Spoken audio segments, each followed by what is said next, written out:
it's easier to succeed than it is to fail.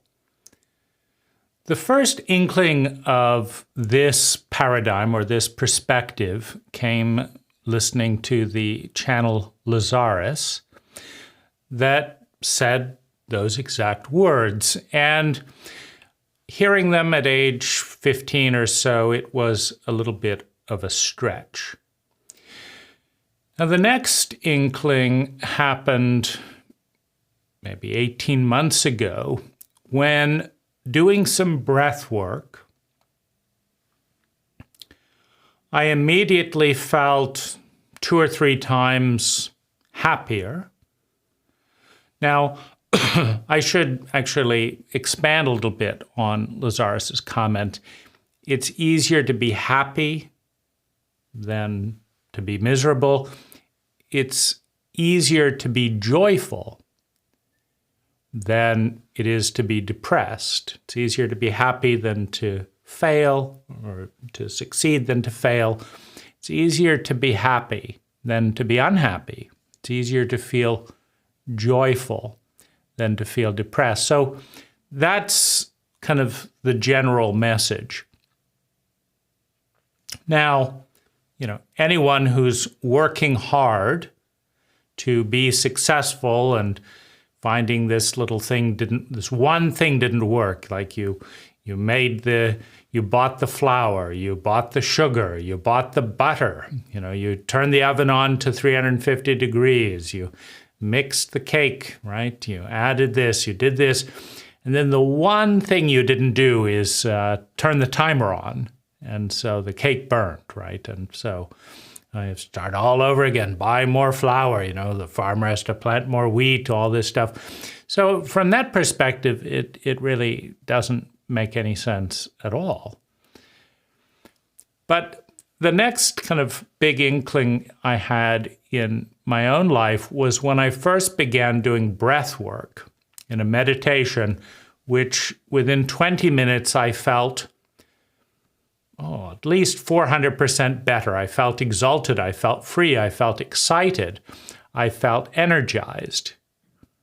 And I was having absolutely none of it. The next breath session, I kind of watched myself. I tightened down a little bit. It happened again. I felt amazing. And the third time, boy, you should have watched me twitch around like, maybe I should go do this other thing here. Let's go do that, come back. I don't know. I really don't want to be involved with this breath work. Okay, 15 minutes. I can get through it, right? Took the timer on. And I'm doing everything except opening up in the way that was absolutely effortless. I've experienced at times playing a game. The first game I will effortlessly win. My wife beats me at chess, but only when she's half asleep. As soon as she's awake and busy trying to lose in order to please me, then she loses every time, right? So there's these little inklings that it's easier to be happy. And then you look at the rationality, you'd prepare for an important appointment. Okay, I get anxious and stay up extra late before an important appointment. I can't sleep, and then I feel groggy for the appointment, right? So it takes more energy to be anxious and all of that.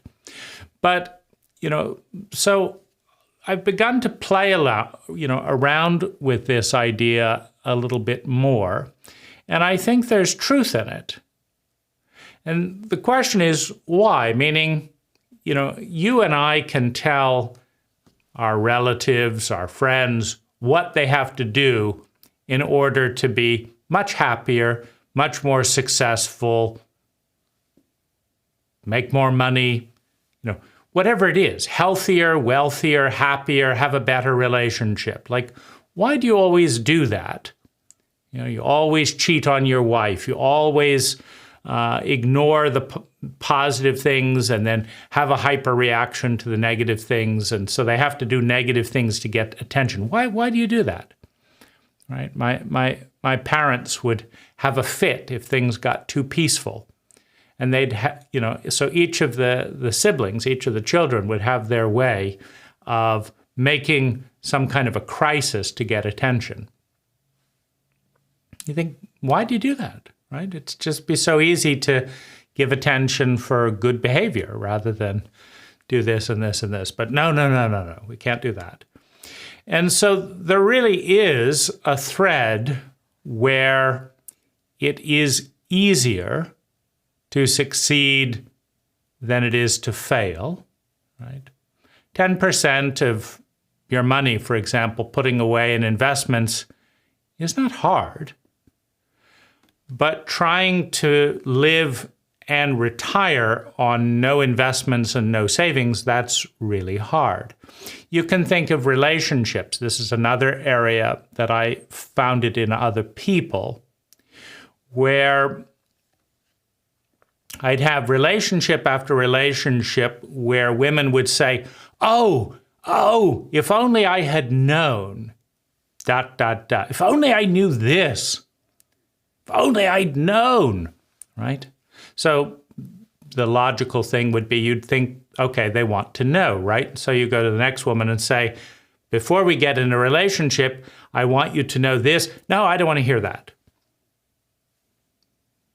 If only you had known, it would have been so easy, and you don't want to know.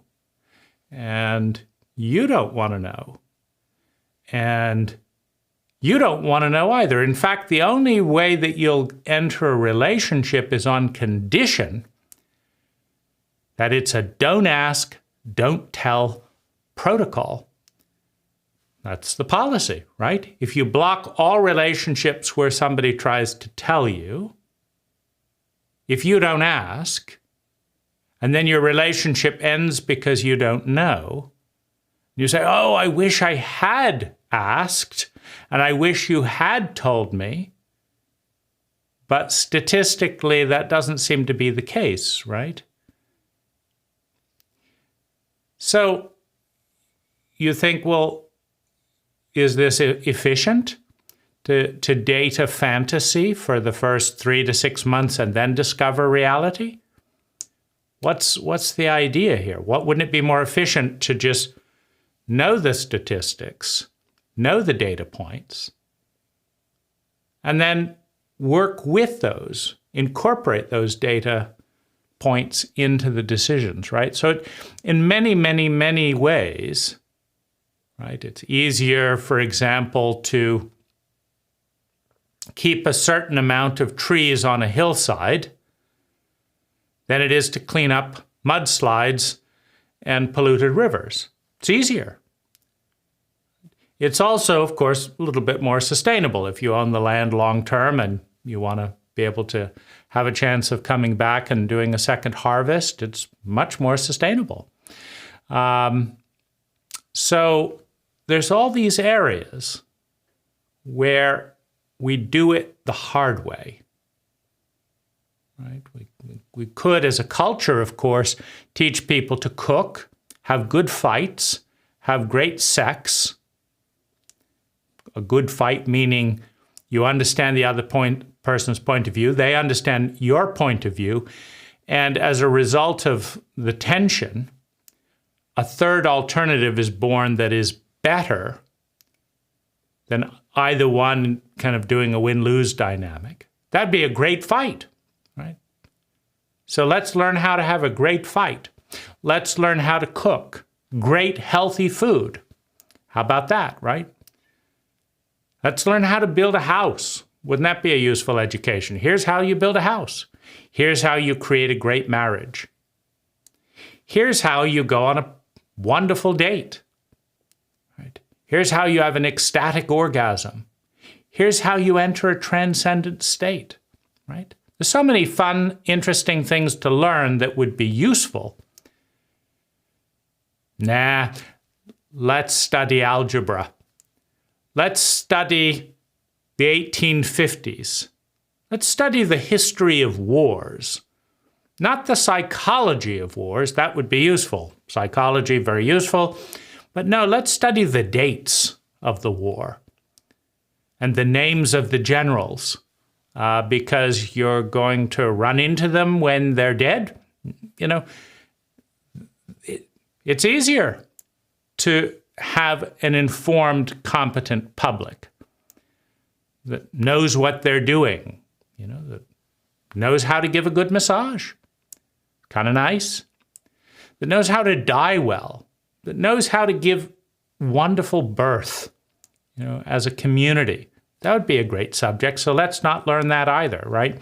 So I do think that on a technical level, you can examine your own or anyone's life, and you could look at it and say, well, why aren't I doing this that would be easier and more satisfying, more fun, but I won't do it, right?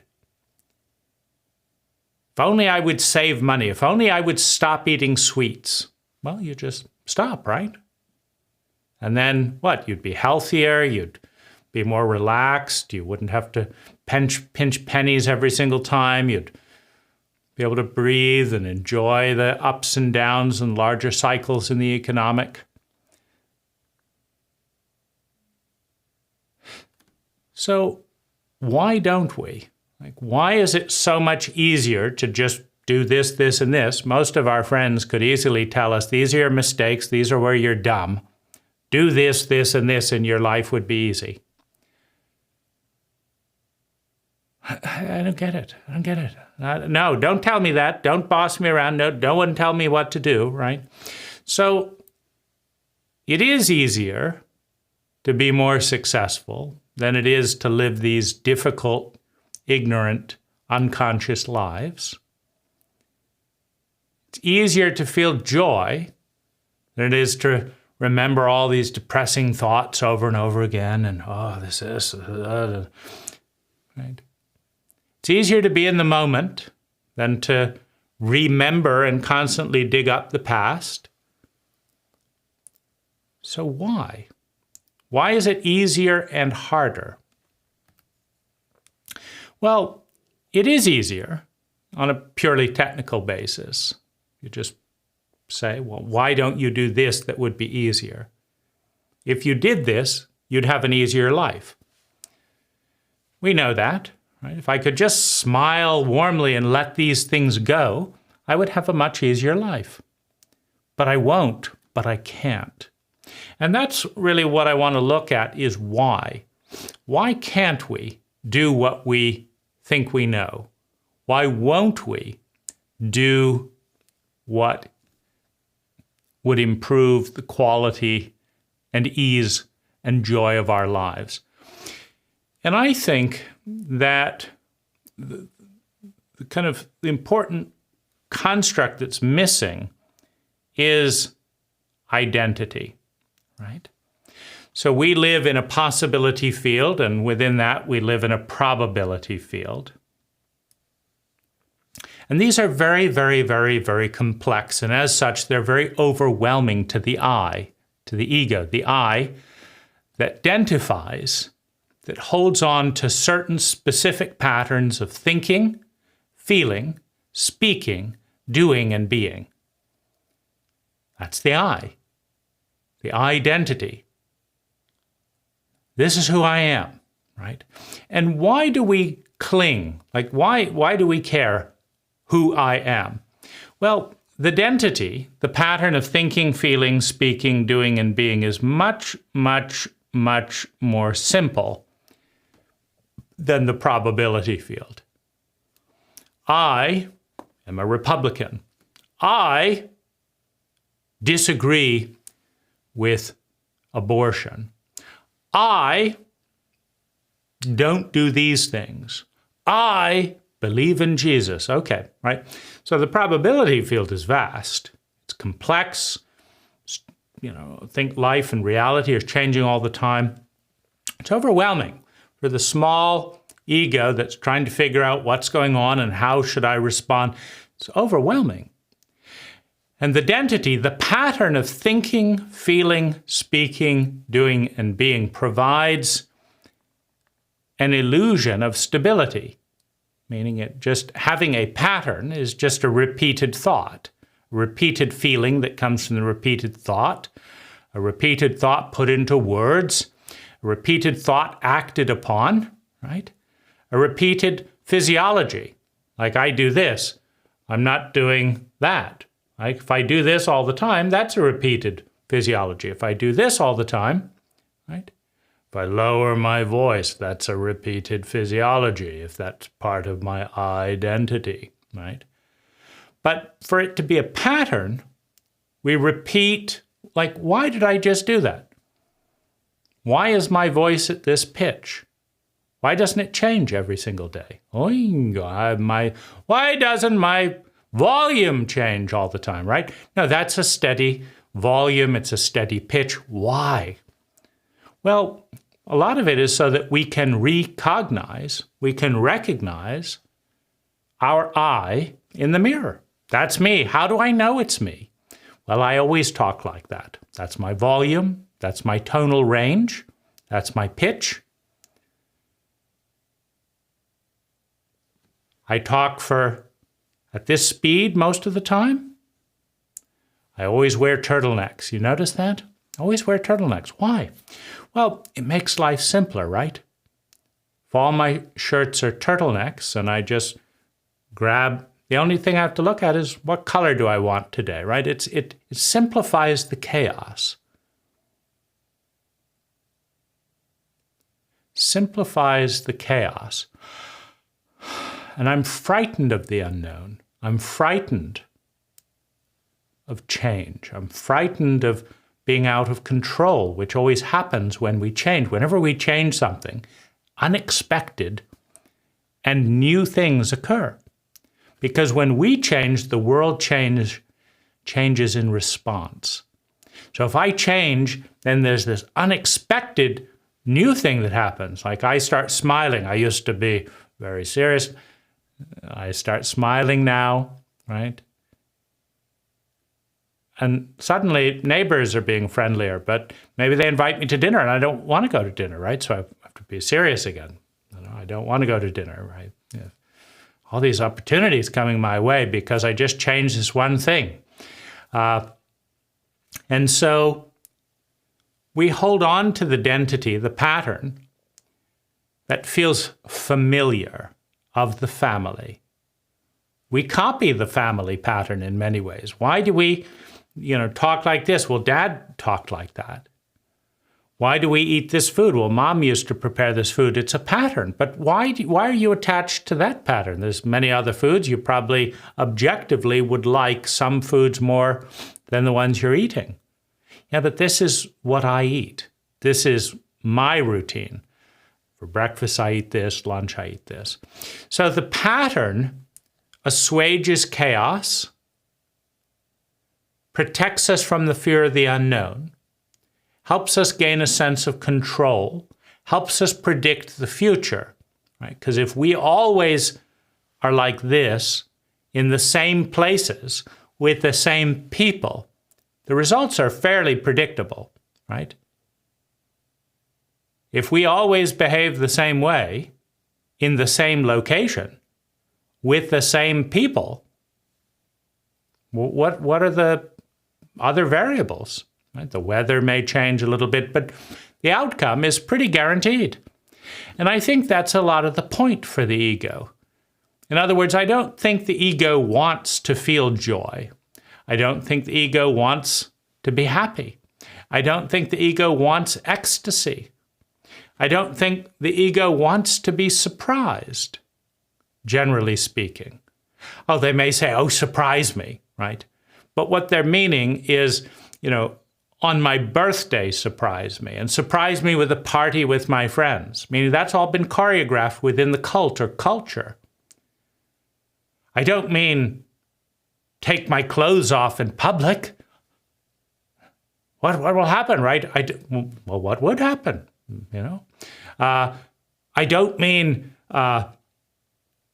move me to a new job by surprise, right? No, no, no, no, no. Do these little tame surprises that I'm expecting, that I've already learned within my cult, because this is how we say, surprise! We're doing the exact same surprise that 90% of the surprises consist of within this cult, right? Surprise, it's your birthday. And you'd never guess what's going to happen next. Never guess in a million years. Your friends, we secretly invited them over. We gave little signs earlier in the week. Surprise! This never happened. Like not once before. Like that's the surprise, right? Or we're going to go on a trip, right? Tomorrow we're going to go on a trip. Whatever. Surprise! Like that's never happened, right? But that's built into the cult. We like to pretend that we want surprises, and so we have these little lanes. You can surprise them this way, or this way, or this way, and everyone knows what to do. You say, "Oh, I'm so surprised," and then everyone smiles and all this, and they all know how to participate. Everyone knows their roles. And everyone can pretend it's a wonderful surprise because everyone's in perfect control, having grown up learning the script. Right? It's not a surprise at all. It would be surprising if there were absolutely none of those things, right? That would be surprising because it would go counter to the cult. So we like these things. And the ego is very, very, very fragile. It's a very tiny pattern of energy in a very vast universe, and it's mildly insane. Meaning take any ego, either at the individual level, the family pattern, the cult or cultural pattern, the human pattern. Take any pattern at any scale of humanity, and you will find it is mildly crazy. Doesn't matter. The prison system, the diet system, the government, your mother, you, the whole idea of making money so that we can be happy doing jobs we don't like. Completely insane. So it's very fragile. You can't justify most of identity with straight logic. Meaning straight logic would be, you say you want to be happy. What is the most direct and efficient way for you as an individual to be happy in this situation? Well, it would dictate you do this, you think this, you say this, you feel that, and then you'd be much happier. Well, I'm not going to do it. So you're not logical. You're crazy, right? You say you want to be happy, and then you do these things that you know are depressing. And surprise, you are depressed. But the ego is very desperate to hold on to its pattern because it's self-referential. It's the definition of the ego. Meaning, if the pattern dissolves, the ego doesn't know who it is, what it is, why it is, what will happen next, or what to do next, what to think next. The ego doesn't know. The only way that the ego feels comfortable and knows what to say, what to do, is because it looks to, what did I say yesterday? I wake up. Who am I? Oh, I'm a Republican. Why? Why are you a Republican? Well, I was a Republican before that. And before that. And why there?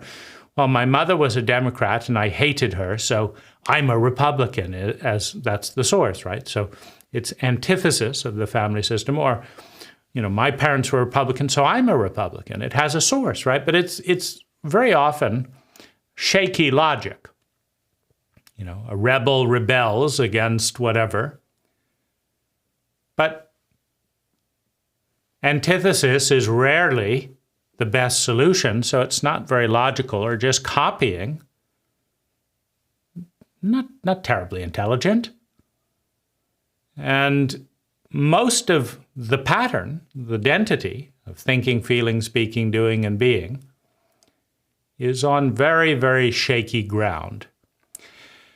And it's all that's protecting us from the chaos, the unknown, the mystery, the uncertainty, the out of control, the joy, the ecstasy, the sadness, the grief, the fear, the pain. It's all that's protecting us from all of these large swells of energy. So we cling to the identity like a life raft in a sea of chaos and waves. And the thing is, the ego is very frightened of the unknown, very frightened of change. And so you come up with some great thing like breath work, or I'm a poor person in a poor family, in a poor country. I'm a working class, hardworking, salt of the earth type of person. Okay? That's who you are. So you think that, you feel that, you behave that way, and now you know who you are. So congratulations.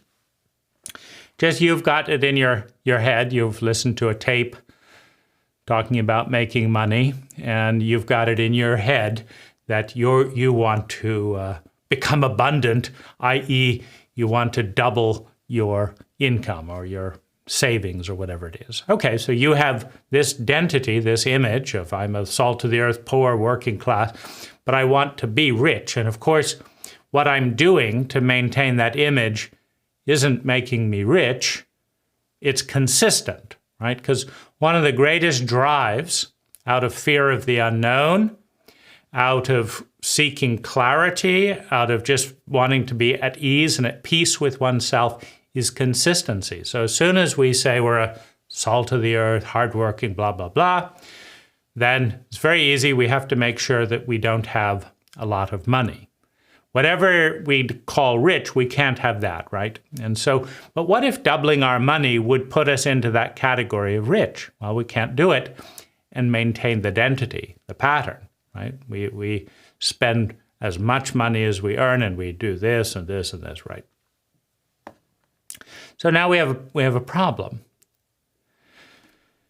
If we start making more money, then we're not salt of the earth anymore, hardworking, working class, okay? So what am I now? What am I? What's the other classes, right? I'm not a nobility, I'm not this. Makes me very uncomfortable, right? The ego's, doesn't like it. It's like, just don't make any money and we know who we are. So I think it's that tension, meaning it is easier to succeed than it is to fail. I mean, failing is hard work. You look at poor people, 3 jobs, 10, 12, hour days, driving around in uncomfortable vehicles if they have one, eating crappy food or not enough food. That's a hard life. And if you could work 8 hours a day and be in a more comfortable car and wear more comfortable clothes and eat better food and have vitamins and get medical attention, that would be an easier life, obviously. So you look at this equation of you're working 12 hours a day, to make minimal wages in each account.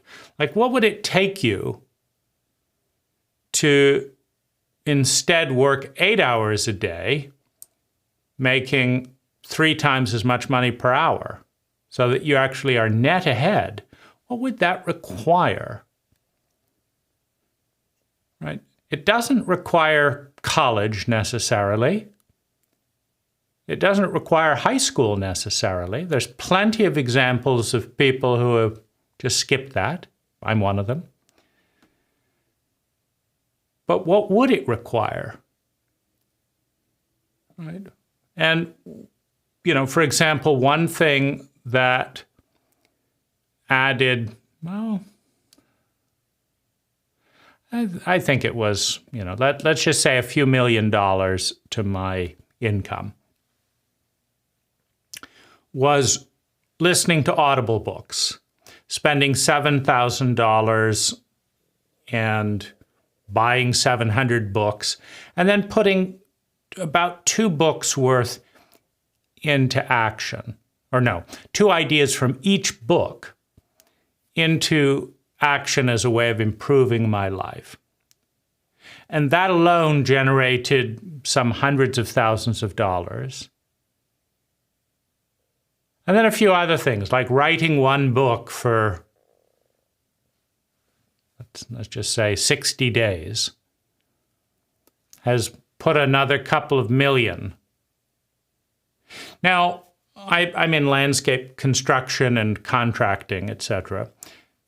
And I've suggested to other landscapers that they may want to write a book, that 60 days could save them, could make them millions of dollars. They're not interested because they don't see themselves as an author. And I say, well, you don't really have to be. You could use this template and just change the words that make it more personal to you.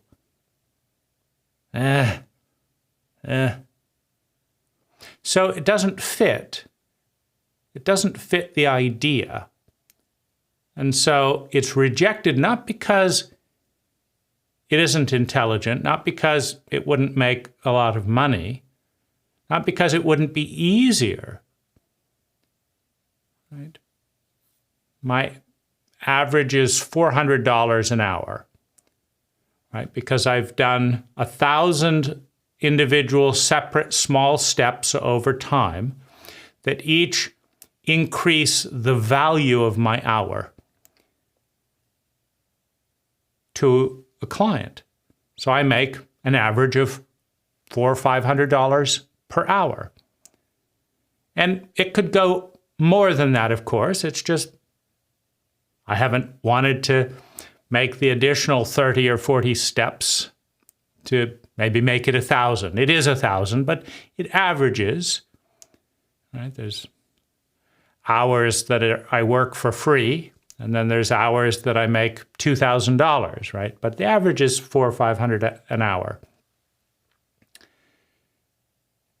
That's taken 1,000 little steps, including writing a book, including doing various things with websites, a variety of things. What's very interesting to me is that whether it's someone that's flat broke or someone that's working hard to kind of grow their business, there's very, very few people that are interested in those 1,000 steps. Right? Clients hire me more than out-of-state landscapers, for example. And I've contacted out-of-state landscapers to see if there's a market in consulting. Because very, very few people can do what I do. Get jobs done on time, get jobs done on budget, make an average of $500 an hour, have very low overhead, and travel up to 7 months of the year. And have money to spare, right? Very few people, less than 1%, probably half of 1% of the entire industry can do that.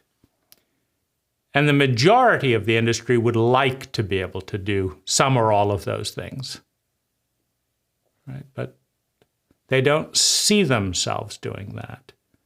So it's much easier to make money with clients than to make money consulting with landscapers. So I do.